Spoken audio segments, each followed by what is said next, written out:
नमस्कार दोस्तों, आप देख रहे हैं एएस एकेडमी और मैं हूं आपके साथ अरविंद। दोस्तों आज हम इस वीडियो में पढ़ेंगे संधि की शॉर्ट ट्रिक। दोस्तों संधि के वीडियो आपने बहुत सारे देखे होंगे, लेकिन आपको बहुत तरह के लोगों ने एक्सप्लेन करके बताया होगा। लेकिन आज हम इस वीडियो में संधि की आपको ऐसी ट्रिक बताएंगे कि किसी भी प्रकार की संधि हो, आप देखते ही आंसर दे दोगे कि उसमें कौन सी संधि है। तो ध्यान रखिएगा दोस्तों, यदि आप इस प्रकार की संधि सीखना चाहते हैं तो वीडियो को अंत तक जरूर देखिएगा, आपके सारे संधि के डाउट क्लियर हो जाएंगे।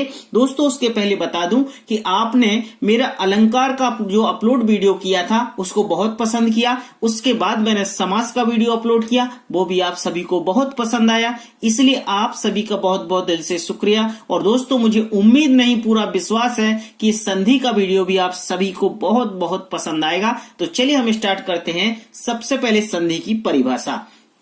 दोस्तों संधि की परिभाषा ध्यान से देखिएगा कि दो वर्णों के आपस में, यानी कि दो वर्ण या दो अक्षर जो आपस में मिलने से जो विकार उत्पन्न होता है या उसमें कोई परिवर्तन होता है ना, या तो उसमें विकार उत्पन्न होता है या परिवर्तन होता है, उसे हम क्या कहते हैं? संधि कहते हैं। क्लियर? अब बात करेंगे हम संधि कितने प्रकार की होती है। तो ध्यान रखिएगा, संधि हमेशा 3 प्रकार की होती है। पहली जो संधि होती है, प्रथम संधि होती है स्वर संधि।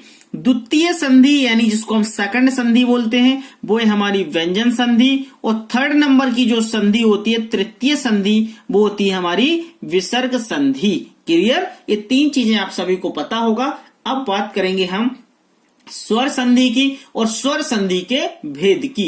दोस्तों इसमें मैं आपको ऐसी ट्रिक बता दूंगा कि मैं बता रहा हूं आपको, सच में आप देखते ही बता दोगे, आपको परेशान होने की आवश्यकता नहीं है कि कौन सी संधि, आप देखते ही बता दोगे आंसर। ठीक है?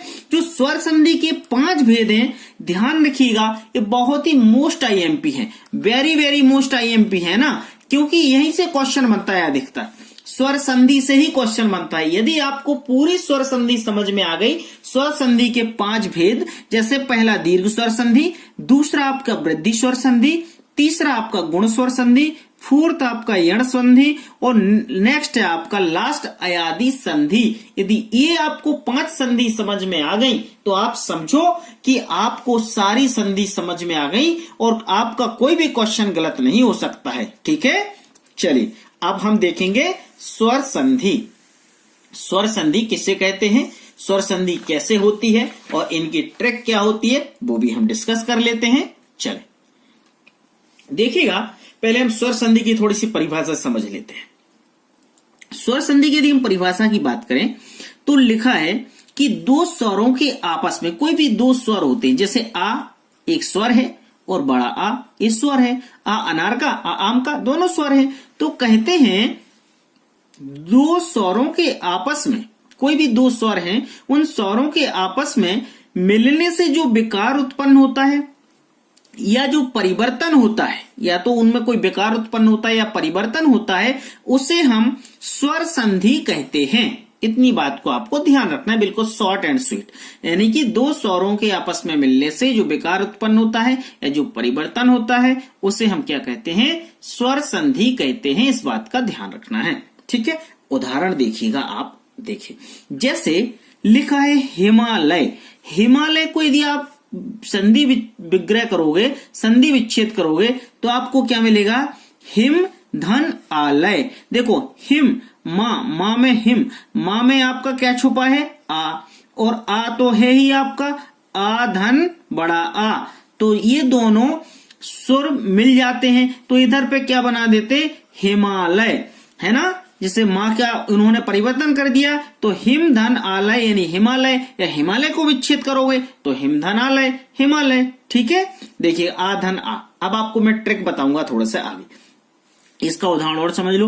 भावार्थ, भावार्थ को यदि मैं विच्छेद करूंगा तो मुझे मिलेगा भाव धन अर्थ, यानी भाव में आ धन आ, तो आ और आ मिलके क्या हो जाता है? आपका बड़ा आ, मतलब ये बन गया आपका भावार्थ। क्लियर? चलिए अब हम ट्रिक की बात करेंगे। दीर्घ स्वर संधि में क्या ट्रिक लगेगी जिससे आप बता दोगे भैया इसमें दीर्घ स्वर संधि है। समझ के बात को। अब हम संधि में ट्रिक की बात करते हैं। दीर्घ स्वर संधि में आप परिभाषा तो आपको कोई जरूरत नहीं लगेगी यहां पर। पहले हम सीधी ट्रिक की बात करते हैं। दीर्घ स्वर संधि यदि आपको जब शब्दों के बीच में आ, ई, उ ये 3 शब्द आए तो आप समझ लेना उधर पे आपकी दीर्घ स्वर संधि है। जब शब्द के बीच में आ, ई, उ आए तो वहां पर आपका क्या होगा, दीर्घ स्वर संधि होगा। कैसे, देखो जैसे रत्नावली, रत्न धन आवली, यानी ना, रत्ना, आप उच्चारण करके समझना इस बात को। रत्ना, ना में क्या आ रहा, आ, रत्ना, ना में आ रहा है आपका आ, जो आ मिला मतलब यहां पे दीर्घ स्वर संधि है। शब्द अलंकार, शब्द, द में क्या आ रहा है आ, है ना, आ रहा है मतलब है कौन सी स्वर संधि है, दीर्घ स्वर संधि है ना। ग्रीस, ग्रीस में क्या आ रहा है, री, री में आ रहा है ई, है ना। ग्रीस, आप उच्चारण करके देखो इधर पे आ रहा है ई, मतलब इसमें कौन सी स्वर संधि है, दीर्घ स्वर संधि। देवानंद, देवा, वा में क्या आ रहा है आ, है ना, तो मतलब कौन सी स्वर संधि है आपकी, देवानंद में कौन सी स्वर संधि है, दीर्घ स्वर संधि।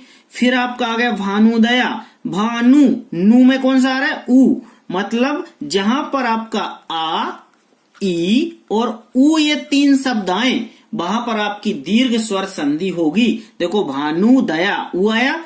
बधूत्सव, धू, धू में क्या आया, बधूत्सव, धू में आया आपका उ, आप उसको उच्चारण करके समझ लो। तो जिस शब्द के बीच में आ, बड़ा आ, छोटी और बड़ी उ आए वहां पर आपका क्या होगा, दीर्घ स्वर संधि होगा। ठीक है, इस बात को ध्यान से समझना। चलिए नेक्स्ट देखते हैं।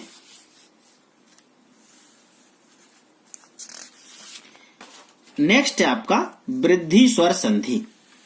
ठीक है, वृद्धि स्वर संधि में भी ट्रिक है आपका।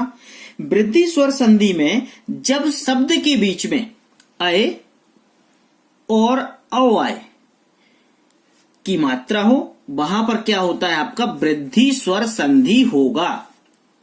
क्या है, या तो अय या फिर औ, ये 2 आपके अक्षर आ जाएं समझ लो वहां पर आपकी वृद्धि स्वर संधि होगी। कैसे, देखो लोकेशणा, लो के में देखो लोके, के में आ रहा ना आपका कै, लोकेशणा इसमें आ रहा ये।